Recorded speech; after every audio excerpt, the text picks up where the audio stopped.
Okay, we're doing an example from 6.3, and we are given a normal distribution with a mean of 137 and a standard deviation of 5.3, and we want to find the probability that x is between 134.4 and 140.1.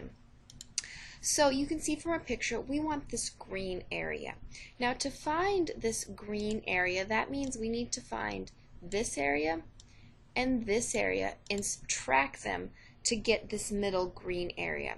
Now to look up these values, you could use the table, but we're going to use Excel here. I'm going to show you how simple this can be. Now to use the table, you would have to use this formula first and convert. And you could do that if you wanted to use Excel. We went over how to use Excel with just z-scores. And you could convert and then just have Excel find you the z-scores. Or Excel will also convert for you. So I'm going to bring up Excel here. And I want to find this first one. So I'm going to go to Formulas, More Functions, Statistical, and I'm going to go down here to Normal Distribution. Now we were using this normal S distribution, so the z-score, where we already had the z values. But we don't have them, so let's use this normal distribution.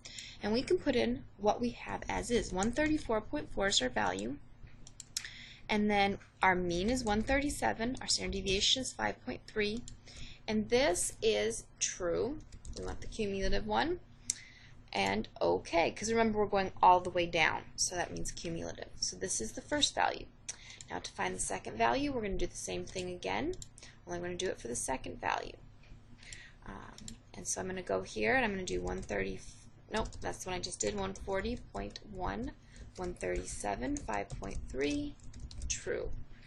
So these are my two values. So going back here, we can see that this is the 0.7 value we have here, 7.2, and this is the 0.31. So we just need to subtract them, and I'm just going to have Excel do this. So B2 minus B1, oh, it helps if I actually put in the subtraction sign.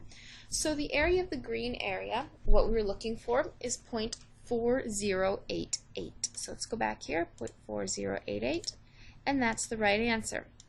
Now I'm going to show you one other function in here.